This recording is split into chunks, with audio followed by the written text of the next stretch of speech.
suis en forme. Je suis retraitée. Je suis une fée. Je suis bavarde. Je suis passionnée. Je suis fleuriste. Je suis féministe. Je suis curieuse.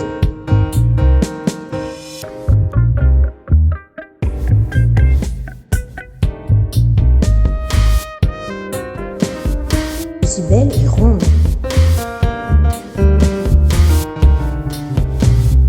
Je suis libre. Je suis spontanée. Je suis amoureuse.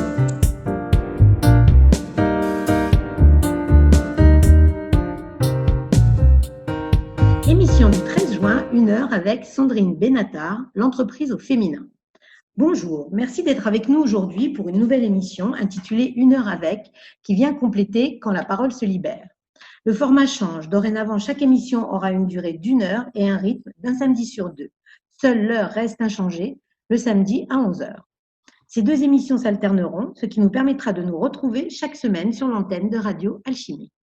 Il s'agira de parler de la condition féminine avec diverses personnalités, témoignant de divers sujets qu'elles ou qu'ils connaissent bien. Expériences tant personnelles que professionnelles, ces échanges viendront enrichir le débat sur la place des femmes dans nos sociétés. C'est sur le ton d'une entrevue chaleureuse que nos invités partageront avec vous leur vision de ce sujet majeur, plus que jamais d'actualité, qu'est le rôle de la moitié du monde, les femmes.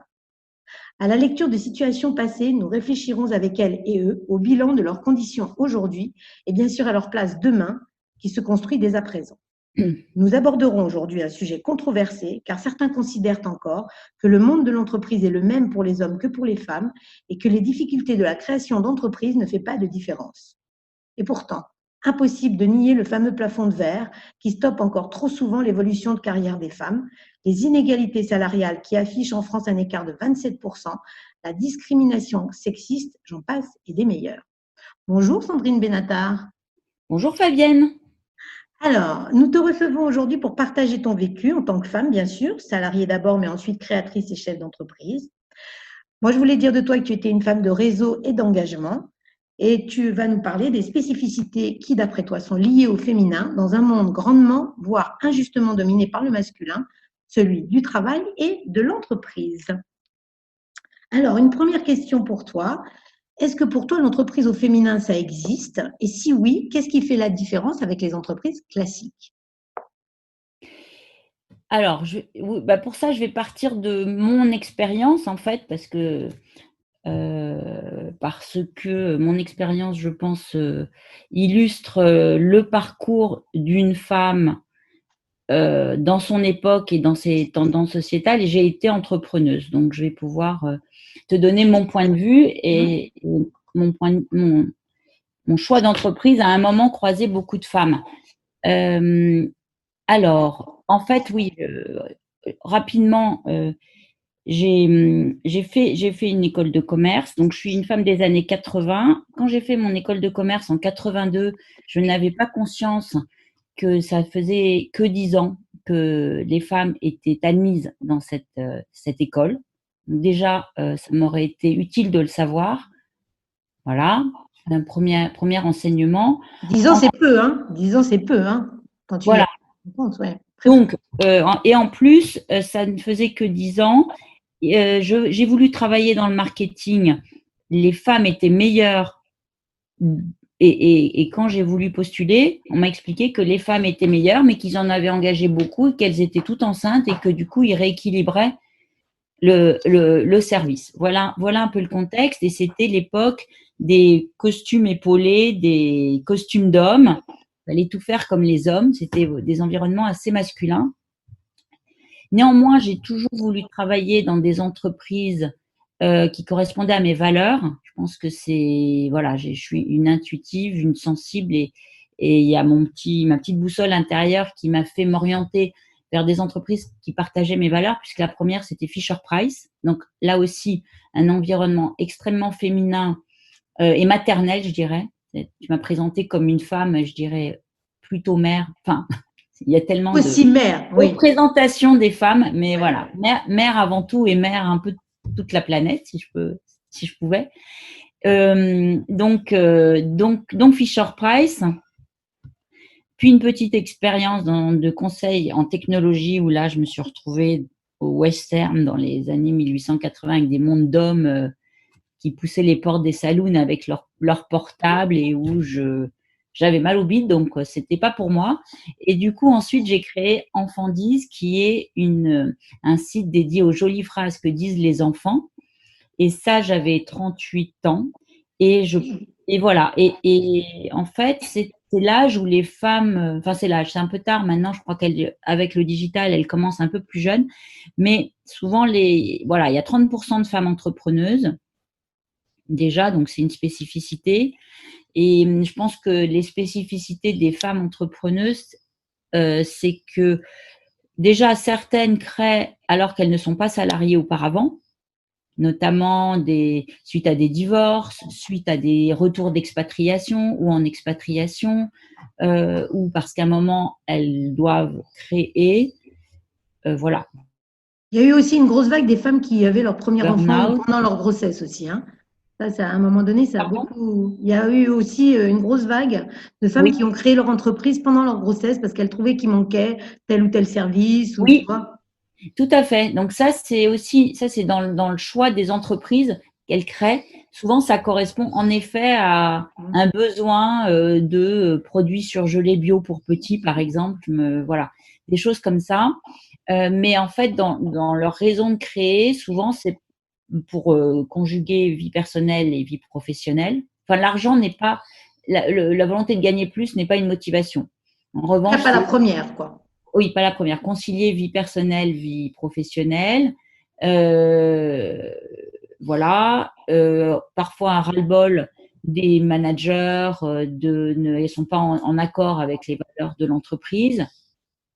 Et souvent, enfin moi j'ai remarqué, en tout cas pour moi et d'autres, c'était on fait 2 enfants et puis on crée son entreprise. Et là, le défaut qu'on pourrait avoir, c'est de considérer son entreprise comme son troisième bébé, ce qui n'est pas du tout le cas. Et voilà, il faudrait éviter de faire ça. Enfin voilà, on en parlera peut-être à un autre moment. Oui, oui. Voilà, je pense dans les spécificités, c'est ça. Voilà. Après, souvent, c'est des micro-entreprises où c'est déjà se payer elles.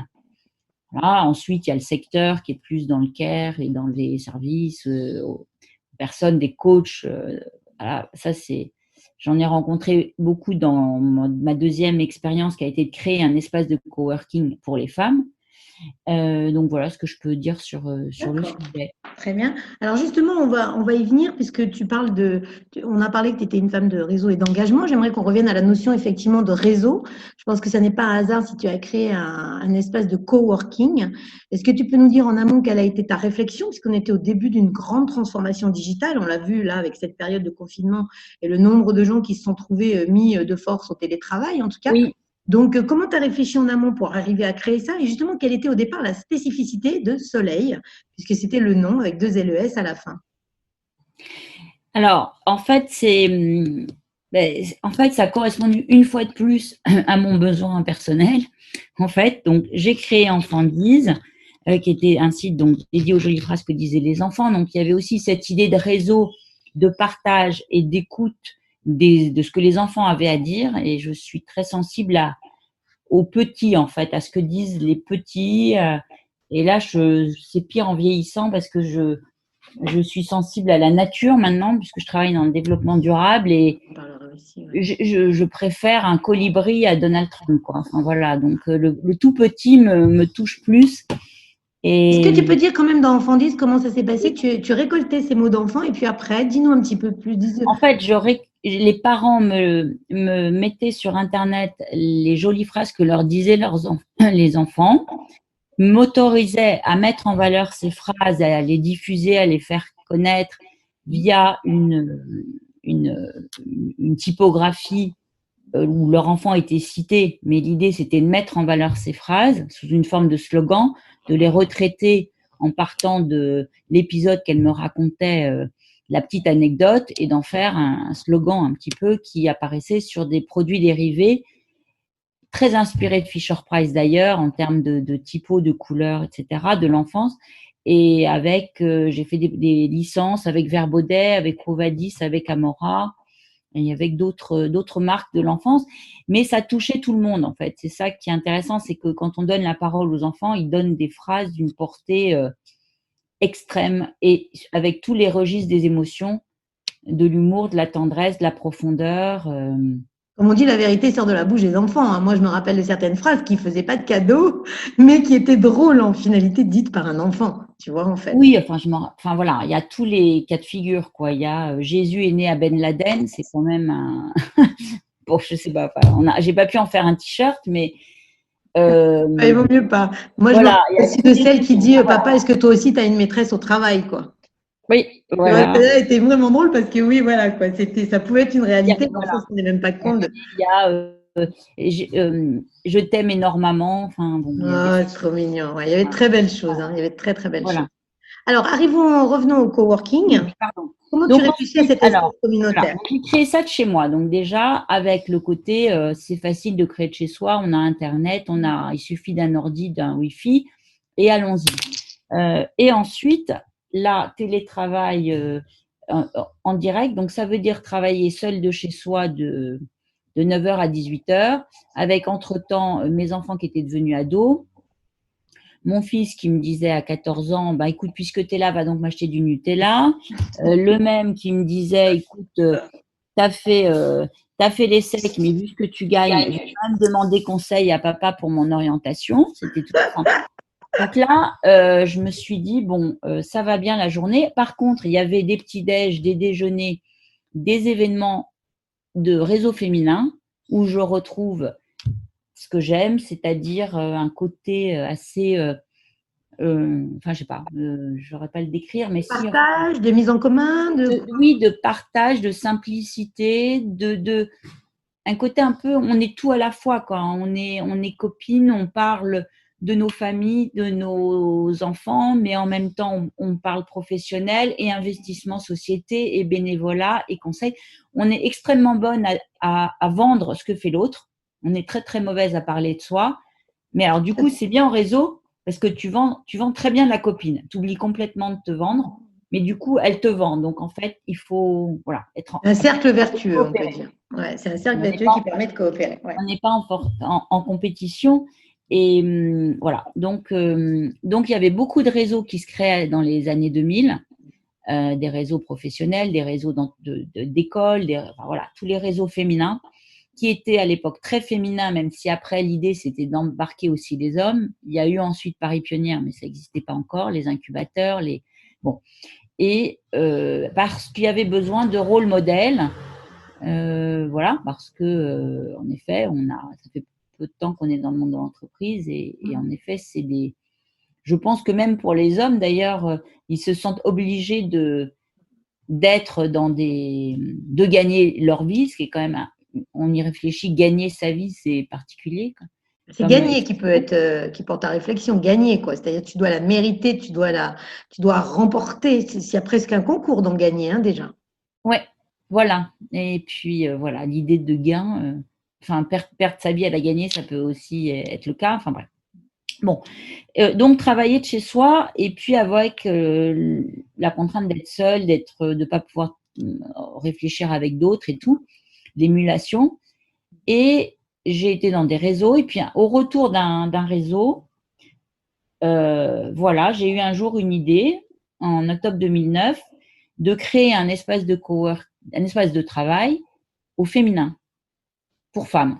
Ça voulait dire quoi, ça, pour toi, au féminin? Parce que c'était mon environnement, en fait. Moi, je travaillais pour les produits pour enfants. Voilà, donc je travaillais avec des mères, je travaillais avec des femmes et je travaillais en réseau, utilisant mes réseaux. Alors, on dit souvent que les femmes ont moins de réseaux. Alors, il y a peut-être moins de réseaux professionnels. Enfin, je ne suis pas complètement d'accord avec ça. En revanche, moi, j'avais mon réseau personnel, c'est-à-dire que les mères, par exemple, les parents d'élèves, c'était un formidable réseau de femmes professionnelles, mais qui aussi s'investissent pour les enfants et que je retrouve maintenant à s'investir pour des causes sociales, pour de la transmission, qui vont être les mêmes personnes en fait, déjà le week-end s'occuper des kermesses, puis de l'orientation des enfants, puis et aussi professionnel et aussi maintenant engagé dans la société, on va Une dire. forme d'évolution personnelle. J'avais deux questions autour de ça. C'était la première, est-ce que tu penses que les femmes, justement, ne sont pas plus naturellement que les hommes en réseau? C'est-à-dire que nous, si on a un bon plan, si on a une info, on la partage assez volontiers. Les hommes, pas toujours. Est-ce que tu es d'accord avec ça? Alors, en fait, oui, je trouve, et c'est presque trop, c'est bien de partager. En revanche, je trouve qu'on est peut-être trop humble. On a parfois du mal à. Alors, je dirais que les hommes. Alors, j'aime pas trop les généralités, bon, mais enfin bon, quand même, allons-y. De ce que je ressens, je trouve que les hommes ont énormément de mal à parler de leurs émotions et qui ferait beau. Ça serait bien qu'ils évoluent là-dessus, à pouvoir avec leurs amis, à la limite avoir moins d'humour, mais plus parler vraiment et oser être vulnérable et oser même déjà savoir ce qu'ils ont dans les tripes. Ça, Bon, quand même, c'est une affirmation sans être une généralité qui maintenant est connue, reconnue, même par les hommes. Hein, donc, oui. voilà. Donc voilà, pouvoir savoir déjà ce qu'ils ressentent et l'exprimer. Voilà, ça c'est voilà. En revanche, je remarque aussi qu'ils sont parfois très à l'aise, qui parlent beaucoup et que quand ils parlent, moi je voyais dans mon espace de coworking, je me rappelle d'un coach de 50 ans qui était là, qui parlait à des entrepreneuses et j'avais en face de lui une entrepreneuse qui était corso-gabonaise, et qui faisait des produits pour les cheveux parce qu'elle avait les cheveux très frisés et elle me lançait des produits pour les cheveux frisés. D'accord. Et le type qui se permettait de donner son avis sur le fait que, ah bah non, lui, il irait pas chez le coiffeur pour ça. Mais d'où tu parles, quoi? Enfin, le mec. Est-ce que tu as les cheveux crépus et est-ce que tu connais Est-ce que tu es une femme corso-gabonaise? Juste boucle-la, quoi. Et non seulement il prenait la parole, mais en plus, en expliquant, en parlant le mansplaining pendant 25 minutes, et les filles en position de bon élève, mais presque les bras croisés en train d'écouter le prof, quoi. Voilà. Donc ça, c'est cette difficulté je trouve qu'on a à prendre la parole. Ou à s'affirmer, à s'affirmer, à prendre la parole et en plus à empêcher l'homme de parler, quoi. Enfin, voilà. Oui, de prendre la main et de dire voilà. C'est mon produit et si j'arrive là, c'est pas par hasard, moi j'ai telle et telle légitimité et pas toi. Ouais. Et je ne sais plus quelle était ta question d'ailleurs. Est-ce que tu penses que les femmes sont plus naturellement partageuses en fait? C'est de réseau en fait. Partageuses. Naturellement, hein. Justement, c'est peut-être le fait que, oui, il y avait aussi une chasseuse de tête qui m'avait dit que, par exemple, quand elle appelait des hommes pour un poste, même si le poste ne correspondait qu'à 60%, elle disait, est-ce que vous connaîtriez des gens qui seraient intéressés par ce poste? Mais si le poste correspondait à 60%, ils venaient à l'interview. Et les femmes, même si c'était le cas à 90%, elles disaient, j'ai une amie qui cherche, en fait. Donc, voilà, il y a cette idée en effet, de partager les bons tuyaux, mais presque en étant compte, voilà, la gentille. Oui, en se dévalorisant et en pensant plutôt à l'autre plutôt qu'à soi-même. Voilà, la gentille. Et ce côté de s'oublier, enfin, j'ai souvent remarqué, on était à 3, chacune vendant une entreprise à quelqu'un, et ben, j'ai vendu la voisine, quoi. Et inversement. Ouais, c'est assez.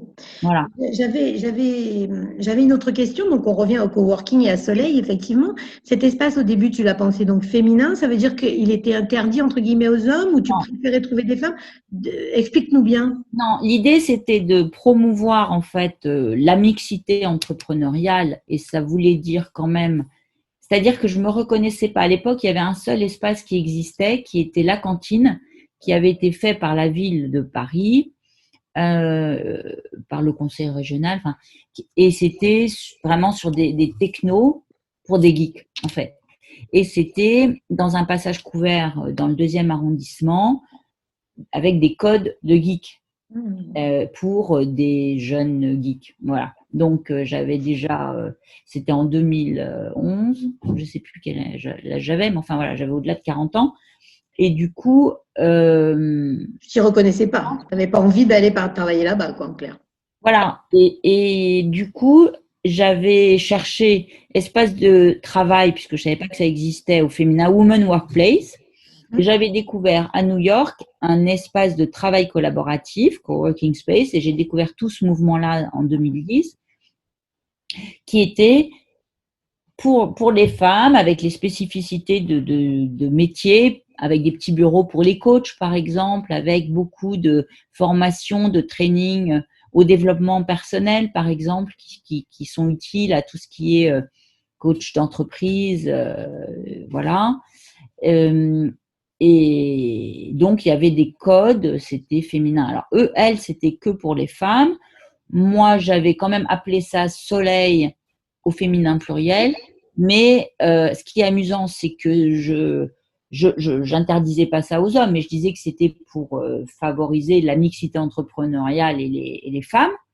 Néanmoins, le premier qui m'a appelé pour devenir membre, c'est à la rentrée, on a ouvert le 11 septembre, et le 15 septembre, il y a un homme qui a appelé, qui était consultant, qui avait 3 enfants à la maison, qui dit là, ça va pas être possible les mercredis après-midi, je viens mercredi prochain.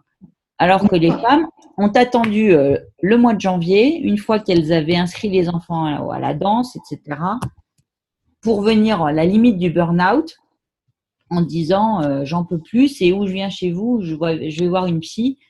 Et voilà. Donc, il y avait des hommes, il y avait des hommes. Et il y a aussi, il y a aussi des hommes féminins, on va dire. Hein. Donc, oui, bien sûr. Ben, on parle de subir les 3 enfants le mercredi, on y est dans le cliché normalement de la maman. Voilà. Avec des petites caractéristiques, j'avais participé j'étais en contact avec Steelcase, qui est dans l'aménagement de bureaux et donc qui s'occupe de télétravail, en l'occurrence aussi, et qui disait que quand un homme travaille de chez soi, il s'installe son petit bureau dans un coin et il se remet dans un coin isolé à lui, alors que, voilà, moi concrètement, j'ai souvent l'ordi sur la plaque du four en même temps que je fais le saumon et la recette de cuisine, etc. Quoi. Voilà, donc c'est une autre manière de travailler. On y reviendra aussi après. Alors, quel est tes meilleurs souvenirs justement dans Soleil? Donc, on a ouvert en fait très tôt. C'était le premier espace de coworking privé à Paris. Et du coup, on a eu beaucoup de visites de la mairie, de monsieur le préfet, de gens qui s'intéressaient à l'entrepreneuriat féminin, parce que c'est vrai que c'était intéressant et que on avait un peu l'impression qu'ils allaient aux zoos quand même. Enfin, tu vois, c'était un peu une visite avec, on leur montrait des espèces d'entrepreneuses. Mais bon, c'était, voilà. Ça, espèces à protéger. C'était sympa quand même. Bah oui, non, mais bon, en même temps. C'était nouveau, donc c'est normal, oui. Ils rencontraient des gens, on leur en présentait, c'était bien qu'ils viennent. Mais c'était vrai que c'était assez tôt, donc on a eu plein de presse. Voilà, donc je pense que tout ce qui était de l'ordre évidemment de l'humain, des rencontres, surtout à la limite les bons souvenirs, c'est ce que je connais pas des connexions qui se sont faites. Oui, satellitaire quoi autour. Oui, vient le hasard du lieu, bien sûr. On parle beaucoup de sérendipité. C'est les hasards heureux qui font que ce genre de lieu, comment tu le conçois et le décores et le gères, va amener un certain type de personnes où tu vas être proche et où il va se passer des choses entre elles. Voilà, donc ça, c'était très, très chouette. Tu avais fait des soirées thématiques aussi, je me rappelle, des femmes du numérique avec la ministre à l'époque. Oui, Fleur Pellerin, il y avait des choses comme ça. Hein. Et voilà, c'était au début de pas mal de réseaux, j'allais dire, plus des réseaux plus spécialisés. Donc, Marianne Magnac, qui était une coworkeuse, travaillait avec Olivier Ezrati de Microsoft, qui est photographe et qui aime les femmes. Et les deux ont l'idée de mettre en valeur des femmes du numérique, ce qui est très important parce que là, comme piste d'amélioration, là, on manque cruellement de rôle modèle et il serait bon pour tout le monde qu'il y ait plus de femmes dans l'intelligence artificielle et numérique. On est d'accord. Voilà, et ça, c'était, ce qui est chouette, c'est en fait, et à la limite, au début, j'ai encore créé dessus un peu comme une mère de famille qui doit gérer tout, qui gère tout. En fait, c'est pas du tout comme ça qu'il faut faire.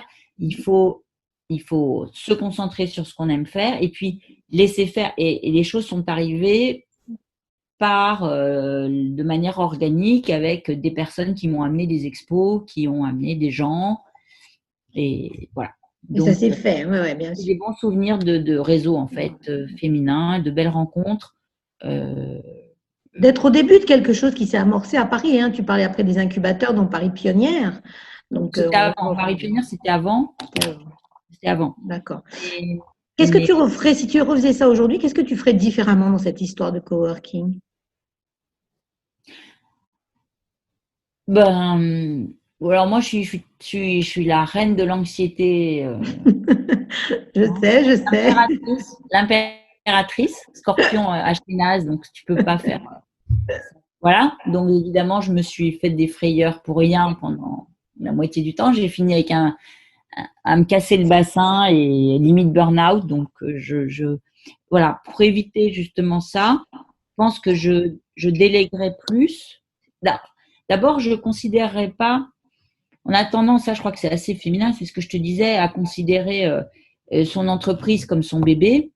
Et je crois que c'est vraiment pas bon. C'est-à-dire, déjà, ce qui me frappe, c'est que les hommes, quand tu vas dans les milieux financiers, ils vont créer. Alors, tu as les sociétés mères, tu vois, c'est-à-dire que la maternité dans des milieux masculins, c'est les entreprises. Tu as la société mère, tu as les filiales, tu as la société fille, bon, je n'associe pas ça à la maternité. C'est quand même le nom qu'on leur donne, donc c'est Oui, pas par hasard non plus. Il y a un symbole, même si c'est inconscient. Ouais. Voilà. En revanche, je pense que les hommes, alors autant ils feraient bien exposer leurs émotions, mais ils ont, je trouve, une capacité d'humour qui est peut-être parfois un peu superficielle quand ils sont entre copains et ils pourraient parler de leurs émotions. En revanche, c'est bien utile dans le domaine de l'entreprise parce qu'ils ont une espèce de distance par rapport à l'entreprise que, en tout cas, j'avais pas. C'est-à-dire que pour moi, je crée mon troisième bébé. Donc, quand tu crées ton troisième bébé, tu ne penses pas à le vendre. Tu ne le crées pas dans l'idée de le vendre. Tu ne le conçois pas en te disant bah, je vais me concentrer sur ce que je sais faire de bien et puis je vais déléguer les tâches ingrates parce que c'était en tout cas pas ce que j'avais réussi à faire avec mes bébés où j'ai pas dit bon, alors pour les changements de couches et autres vomis, c'est pas moi qui ferai. Quoi. C'est clair, tu as tout pris, point, bien sûr. Bien sûr. Donc, voilà. Après, je ne vais pas généraliser, mais en fait, je pense qu'il faudrait, concrètement, il faudrait dire que les filles s'associent, éventuellement d'ailleurs qu'il y ait de la mixité dès le départ, ça soit bien. Typiquement pour Enfants 10, j'ai créé un site internet, je ne savais pas faire un site internet. La bonne idée, ça aurait été de m'associer avec quelqu'un dont c'était le boulot et qui, je le payais en temps, enfin voilà, qui investissait du temps dans l'entreprise. Bon, là, Enfants 10 n'existait pas et j'ai peut-être pas eu les bons conseils ou je les ai pas cherchés. Enfin, j'ai payé quelqu'un pour faire mon site, ce qui était déjà une erreur dès le début. Donc, c'est s'associer, se concentrer sur ce qu'on sait faire et aime faire. Donc, ça, c'est un conseil général. Faire son ikigai, c'est réfléchir à là où on est bon, ce qu'on aime faire, là où la société est prête à vous payer pour faire ce qu'on aime faire et on est meilleur. Et puis en plus, il y a une utilité sociétale, c'est quand même mieux. Donc bref. Oui, c'est bien.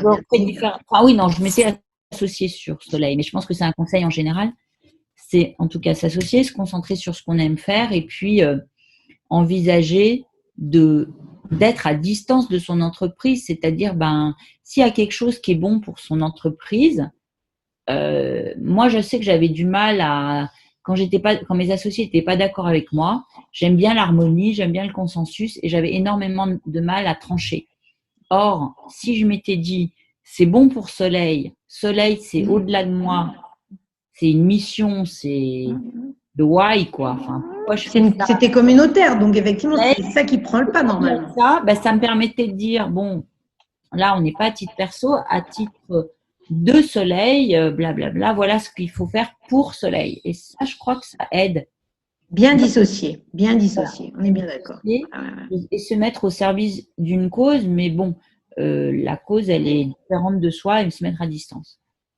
Alors, je voulais maintenant qu'on parle qu'on dise un mot sur la charge mentale. On en parle énormément. Tu as parlé de bord du burn-out tout à l'heure, etc. Tout ça.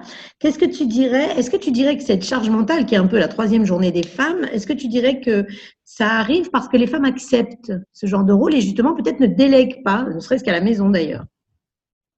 Est-ce que tu l'as subi, toi, la charge mentale d'abord? Oh bah, je l'ai subi encore. Est-ce que subi. est-ce que tu dis que ça tient à toi, alors justement? Tu vois, Oui, c'est un peu voilà. ma question. C'est-à-dire, j'aime pas le terme subir, en fait, parce que oui, je l'ai. Je dirais pas que je la subis parce que je veux. Enfin, moi, je fais partie. Enfin, je sais pas, je pense que ça continue, mais je veux dire, dans les années 80, on était des superwomen, tu vois, c'était la génération. Tu as parlé des épaulettes et tout. Les femmes étaient limite masculines, elles étaient Mais fortes. il fallait être bonne en tout, quoi. Tu vois, c'était Il fallait être. bonne en tout, un superwoman, tu vois. Exactement, exactement. Mais je pense que ça continue parce que conjoncturellement, on fait quand même toujours des enfants entre 30 et 40 et on fait toujours sa carrière dans ces 10 années-là. Donc, ça va pas changer a priori. Enfin, bon. Ça continue d'ailleurs du fait des femmes, hein, Sandrine. C'est-à-dire que c'est les femmes qui acceptent de dire tant pis, c'est pas grave, je lâche mon boulot pendant la grossesse ou après, je m'occupe aussi de la maison alors que j'ai un boulot qui est super prenant, c'est pas grave mon chéri, etc. Mais c'est tout. Alors aujourd'hui, c'est vraiment du fait des jeunes générations, genre 25 ans, 30 ans, elles te disent non, non, mais c'est normal. Et quand tu leur dis mais t'es crevé, tu n'en peux plus, il peut pas aller faire les courses. Non, non, là, je préfère les faire moi-même, etc. Le piège va se refermer parce que tu le refermes, c'est dommage. Moi, je voulais savoir si toi, tu pensais que justement cette 3e journée arrivait parce que déjà à ton époque, ou même après, les femmes acceptaient ça. C'est-à-dire qu'elles ne lâchent pas, en fait. Oui. Tu vois? Ah bah oui. Voilà. Mais voilà, c'est pour ça que je pense qu'en effet, je voulais, moi, m'occuper de mes enfants et travailler. Et on a ce concept de bon élève, en fait. Enfin, c'est pas un concept, c'est je pense qu'on est bon élève. Ce problème d'être bon élève, ça veut dire être bonne en tout, pas se concentrer sur ce qu'on aime faire, vouloir être bonne en tout, quoi. Voilà. Oui, voilà, absolument, savoir tout faire et le faire parfaitement et tout. Mais voilà. non, non. Et perfectionniste et puis voilà, être bonne. Donc moi, j'ai pas trop laissé de place à mon mari. Quelquefois, j'essayais de lui laisser un peu de place. Par contre, il le prenait pas tout de suite parce que ça, ils sont quand même longs à la détente. Évidemment. Oui, évidemment, tu penses bien. Genre mettre dans le lave-vaisselle, on y arrive pas oui. très longtemps, quoi, tu vois. Enfin, je sais pas, je dois pas être très bonne, donc je sais pas. Le confinement a fait progresser les choses, voilà. Ah, bravo. Alors là, je n'ai qu'un mot. Bravo, Sandrine. Pour dire où on en est. Bon, bien, alors voilà, en effet, mais je crois que c'est quand même en train de bouger, c'est-à-dire je sais qu'il y a des. Là, par exemple, j'ai une cousine de mon mari qui fait un master à Polytechnique et qui fait une application sur la charge mentale. Et à l'origine, c'est 2 ou 3 pères qui veulent être bons partout et qui ont peut-être c'est maintenant eux qui veulent être des super papas modernes, en fait. C'est bien qu'elles travaillent sur leur charge mentale à eux. Ça, c'est très intéressant parce qu'on n'en parle que pour les femmes. Or, c'est sûr qu'il y a des hommes qui la subissent. Assurer vis-à-vis des femmes qui voudraient assurer. En fait. C'est bien. Vraiment, cette application. Elle nous en parlera peut-être un jour si on peut l'inviter. Ça m'intéresse énormément parce que ce biais par les hommes est très intéressant. J'avais une nouvelle question, c'était de te demander par quel levier tu penses qu'on devrait activer pour faire évoluer la place des femmes dans le monde du travail? Alors, attends. Est-ce que c'est le financier? Est-ce que c'est l'orgueil? Est-ce que c'est l'envie d'évoluer? Le besoin d'être fière et reconnue dans sa partie? Qu'est-ce qui pourrait les titiller pour qu'elles se disent non, là, le plafond de verre, je l'explose. Non, je ne veux pas être payée moins que mon collègue à diplôme et à niveau équivalent, à compétences équivalentes. Qu'est-ce qu'il faut? Par quoi on peut aller les chercher? Je pense, enfin, comme je te disais, moi, je ne savais pas que les femmes, que ça faisait que 10 ans qu'il y avait des femmes à l'ESSEC. Donc, je pense que ça devrait peut-être commencer très tôt. En fait, tout ce qui peut être fait pour changer comment on dit là, gender stéréotypes, enfin tout ça là, il y a beaucoup de choses. Les vieux clichés. Il y a des livres maintenant qui sont faits où tu vois des femmes qui réussissent. Il y a une collection de livres, je ne sais plus donc sur des métiers de femmes, enfin des métiers d'hommes faits par des femmes, tu vois. Donc il y a tout ça qu'il faut. Je voyais un petit garçon qui poussait une poussette l'autre jour dans la rue, je trouvais ça super mignon. Bon, je sais que ma fille a voulu faire du foot, je l'ai mis direct à la danse classique, mais que c'est en train d'évoluer. Qu'il y a maintenant des filles qui font du foot, tu vois. Je voyais une Là, équipe. t'as vu le niveau français de foot féminine et elles gagnent bien moins que leur père, hein, que les garçons, hein, donc que les hommes. Hein. Voilà. Ouais, c'est pas très équitable. Donc toutes ces infos qui peuvent inciter des hommes, parce que moi maintenant je travaille dans le développement durable et je voudrais qu'il y ait plus d'hommes dans le développement durable. T'as bien raison, t'as bien raison. Ça, l'idée aussi, c'est d'avoir des hommes. Là, j'ai besoin d'hommes rôle modèle. Il y en a quelques-uns qui montrent au type dans les écoles de commerce que s'ils pouvaient éviter de vouloir travailler en conseil en strat alors qu'ils n'en ont pas envie pour payer leur emprunt. Moi, mon fils est scolarité, école de commerce. Il a plein de copains qui s'emmerdent dans des boîtes de conseil en strat à travailler sur des insecticides et des pesticides pour rembourser leur emprunt. Enfin, c'est quand même consternant, quoi. Donc, au jour d'aujourd'hui, c'est dommage. D'autant voilà. plus qu'ils ont des compétences qui pourraient mettre au service d'autres. La RSE est en train d'être maintenant inculquée dans tous les cours. C'est quand même une révolution. Que l'entreprise cherche du sens, de la mission, et le Covid va, j'espère, accélérer les choses. J'espère aussi, sincèrement. Ouais. Voilà, donc que chacun aille vers ce qu'il a vraiment envie de faire et qu'il ne suive pas les injonctions de, pour l'homme, gagner sa vie avant toute chose, faire sa carrière avant de s'occuper de ses mômes. Donc, il n'a jamais le temps de s'en occuper parce qu'à 50 ans, ils sont barrés. Enfin bref. Donc, voilà. Donc, qu'est-ce que c'était quoi? Donc, le levier, en fait, tu avais l'air de dire que c'était la sensibilisation et l'information. Dans les deux cas, c'est déjà, donc il y en a plusieurs en fait, c'est déjà connaître, avoir des cours sur alors c'est pas la condition des femmes, mais c'est sur les grandes caractéristiques en fait, parce qu'on peut pousser ça sur la diversité des races aussi maintenant, enfin voilà, c'est avoir plein de choses. Des infos, avoir des initiatives à beaucoup de choses. Quand tu as voilà, pour le numérique par exemple, avoir des femmes qui témoignent, des femmes scientifiques. Regarde dans la recherche, par exemple, regarde dans la médecine, regarde dans plein de choses qui ne sont pas encore. Moi, je sais que en même temps, j'aurais pas envie forcément de travailler sur des chiffres. Bon, ouais. Oui, mais en même temps, il y a des chiffres qui parlent au départ. Quand on n'a aucune info, les chiffres, c'est pas mal parce que ça pose un sujet. Après, on va au-delà parce que les chiffres, ils sont figés. On peut les interpréter différemment. Mais quand même, tu disais tout à l'heure, il y a 30% de femmes entrepreneuses, il y a 30%. On se dit, ah oui, c'est quand même qu'un tiers. Donc, tu vois, ça amorce une réflection quand même. C'est intéressant. Voilà, il y a avoir déjà des représentations de tous les genres et ça va. Ça, je sais que c'est des sujets qui touchent à beaucoup de choses, qui touchent aussi aux femmes qui veulent actuellement qui veulent pas se raser par exemple, ou tu vois, au look, au gender fluid. Enfin, il y a beaucoup de choses qui évoluent là-dessus.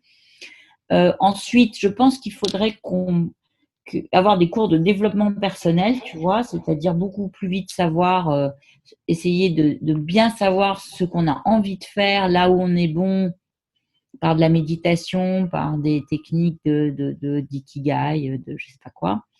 Apprendre aussi à prendre la parole, pour les femmes en l'occurrence, parce que ça, moi j'ai été frappée, je m'intéresse donc pour moi mes rôles modèles, c'est deux jeunes femmes. Il y en a une, c'est la petite Malala, qui est une Afghane, dont le père a créé des écoles et qui s'est fait casser la figure par des talibans. Et la fille explique qu'en Afghanistan, tu as des concours d'éloquence.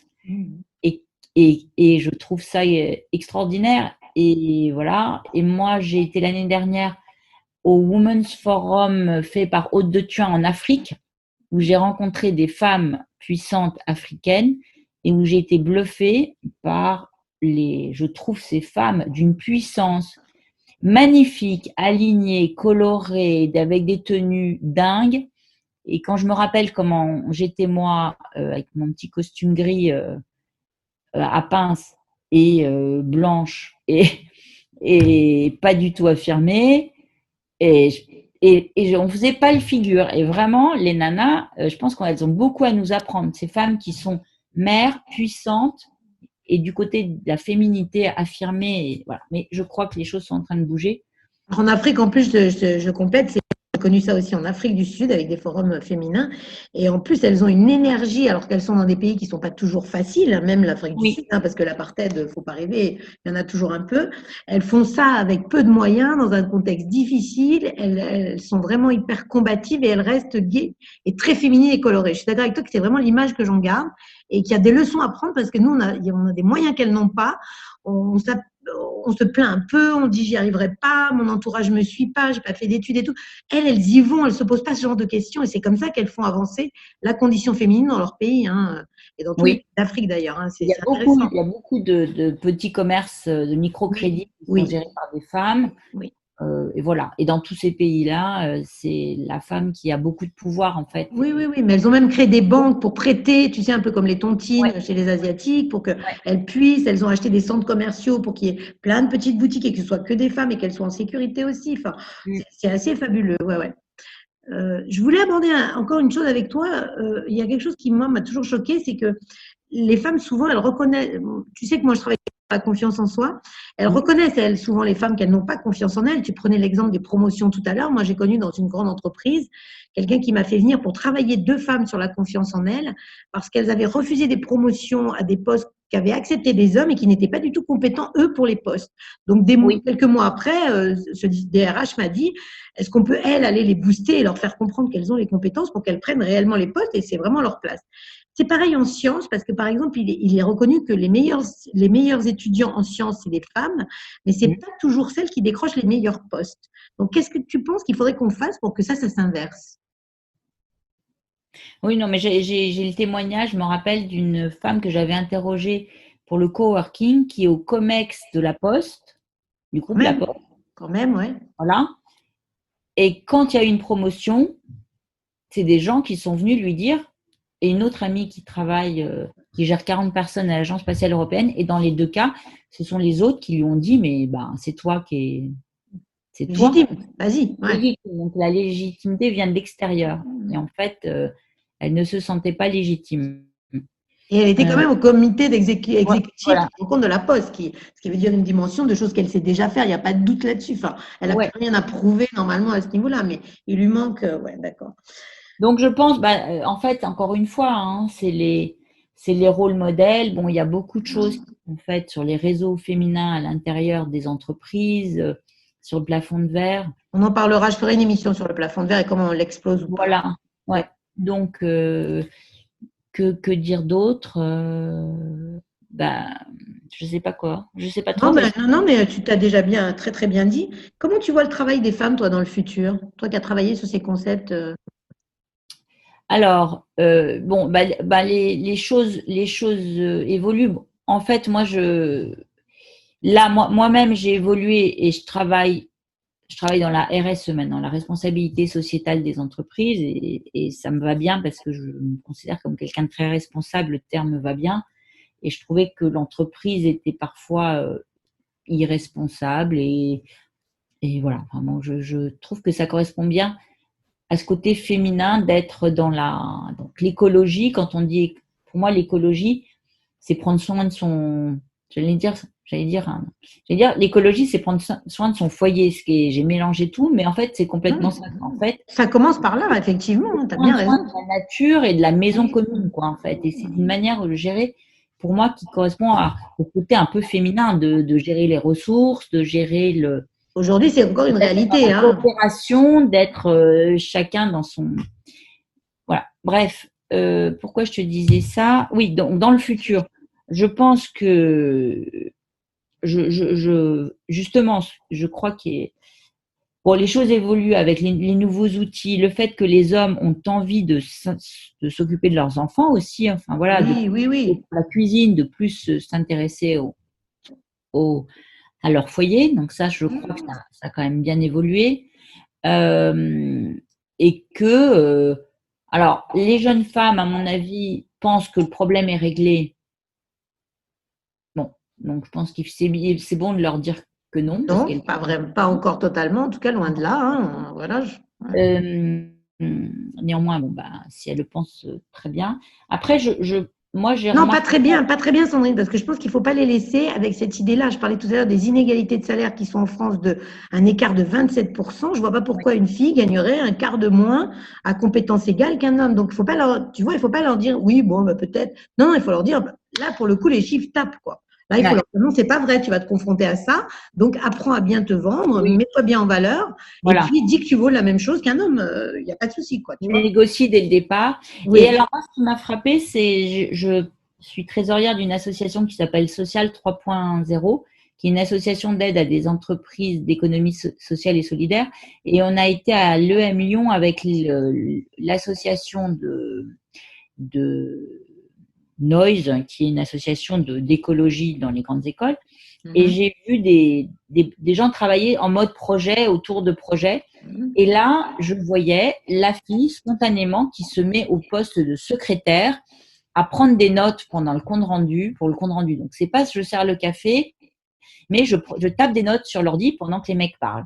En Et ça, général, le poste que personne ne veut d'ailleurs, hein, donc personne veut s'embêter avec ça. Tout le monde veut écouter, s'impliquer dans l'action du projet. ben, non, je suis pas d'accord avec toi, c'est que spontanément, il y en a une qui va prendre ce rôle. Ah oui, Enfin, donc c'est encore, oui, ça laisse encore moins le. Ouais, d'accord. Comme quoi, non, il y a mais encore du travail, hein, quand même. voilà. Donc, et que dans les associations de grandes écoles, il y a quand même souvent l'homme président et la fille, le garçon président et la fille secrétaire générale. Bon, voilà. Donc, ça passera. Alors après, il y a des choses qui bougent, notamment le télétravail. Je pense que ce Covid je discutais avec un DRH de L'Oréal, d'une division de L'Oréal, qui me disait qu'ils avaient découvert que les gens pouvaient être en télétravail et peut-être que ça allait se développer, voire une journée par semaine, tu vois. Et que du coup, les hommes avaient peut-être pris conscience du plaisir d'être chez soi ou plus proche de leurs enfants, que les choses allaient peut-être bouger dans ce sens-là. Bon, il y a le fait qu'il y a ce côté de l'anxiété climatique et autres qui alors peut toucher quand même les filles et garçons, je pense. Et du coup, ils vont peut-être plutôt avoir envie de faire un job qui leur plaît. Donc, t'en as qui deviennent boulanger à 30 ans. Donc, ce côté, je fais les choses par passion, je recherche du sens. Ça va peut-être accélérer les choses. Peut-être des reconversions aussi, d'ailleurs, à des gens un peu Oui, plus âgés, avancés en âge, tu vois. Ouais, ouais, ouais, ça serait bien un autre mode de voilà. vie, pas voyager de la même manière, pas manger de la même manière, un peu local, un peu de saison. C'est sûr que le Covid, là, l'alerte sanitaire, en tout cas, a fait se poser pas mal de questions. Est-ce que tu peux nous parler un petit peu maintenant, avant qu'on termine, de ton aventure actuelle? Tu parlais de responsabilité sociétale des entreprises. C'est quoi aujourd'hui ta mission, entre guillemets, dans quoi tu t'es engagée du coup? Voilà. Donc, en fait, après Soleil Cowork, où j'ai rencontré des jeunes startups autour de l'économie sociale solidaire, des projets faits par des femmes, etc., j'ai eu un moment un peu envie de nouveau renouer avec le monde de l'entreprise et je me suis dit que la responsabilité sociétale de l'entreprise, c'était quelque chose qui m'intéressait, notamment parce que j'étais plus sensibilisée aux questions sur l'environnement, ce qui est quand même très technique, la RSE.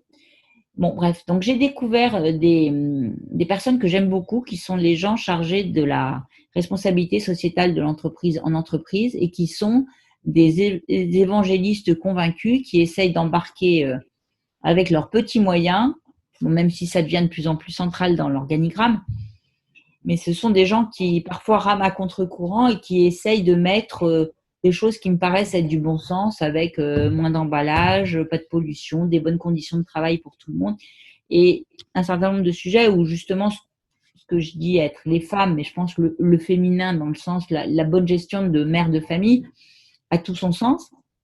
Et du coup, j'ai envie d'aider ces personnes-là. Donc, je les ai aidées en travaillant pour un club qui s'appelle Club Génération Responsable, qui fédère les responsables RSE dans le retail, et en les faisant se connecter, en les mettant en relation, en leur donnant des ressources, des contacts, de l'expertise, et puis en aidant aussi au développement d'agences de communication, enfin de démarches RSE et de communication responsable, en aidant aussi au développement de médias autour de la RSE. Donc voilà ce que je fais et à titre professionnel pour apporter des outils d'aide aux responsables en entreprise c'est-à-dire des connexions, des connaissances, des expertises, de l'info, des arguments pour aller convaincre en interne, voilà, etc., etc. Donc, c'est C'est bien. passionnant. Je suis contente. Tu étais en plein dans ce que tu sais faire et ce que tu aimes faire. La cause est belle. La cause est belle et puis voilà, je pense être tranquille pour un certain nombre d'années. Là, sur la planète, il y a vraiment de quoi faire. Malheureusement, j'ai envie de te dire oui. Voilà. Est-ce que tu peux nous donner ton mot de la fin? Qu'est-ce que tu as envie de dire à ces filles sur l'entreprise au féminin, sur se lancer dans l'entreprise, que ce soit choisir le poste qui a du sens ou que ce soit créer d'ailleurs quelque chose? Qu'est-ce que tu as envie de leur dire?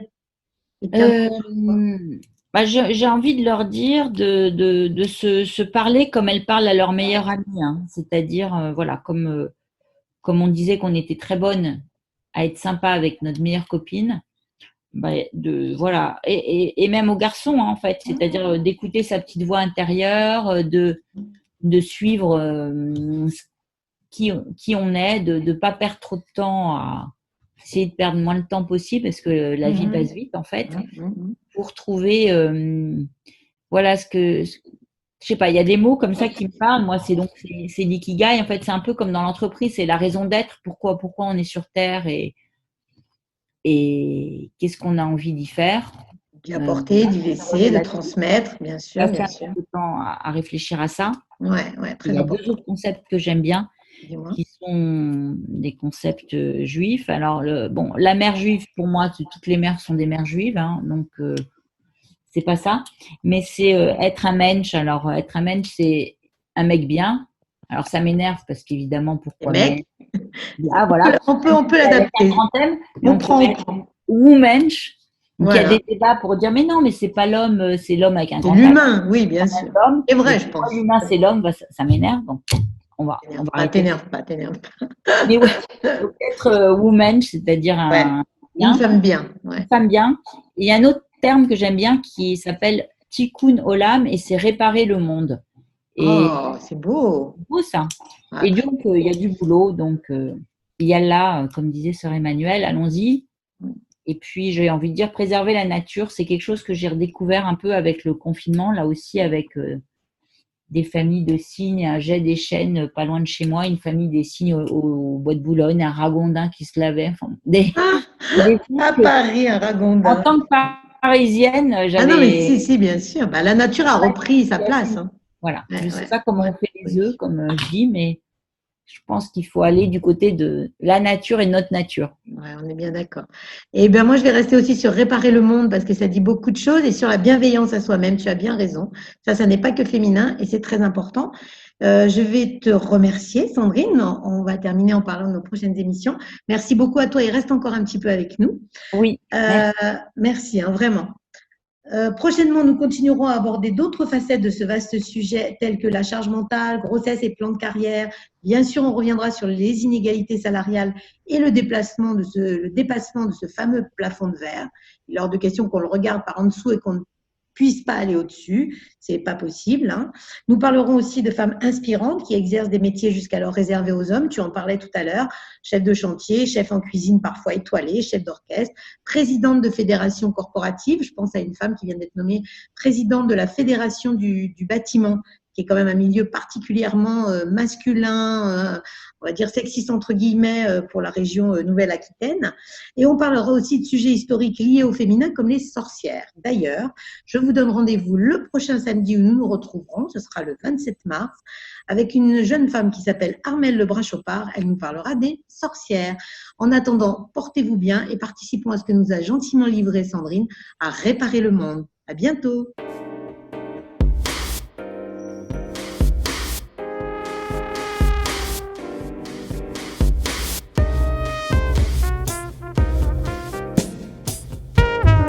Je suis en forme. Je suis retraitée. Je suis une fée. Je suis bavarde. Je suis passionnée. Je suis fleuriste. Je suis féministe. Je suis curieuse.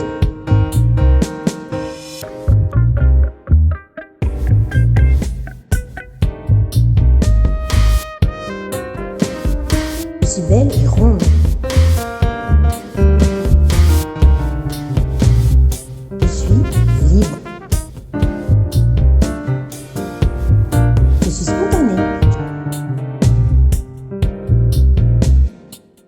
suis amoureuse.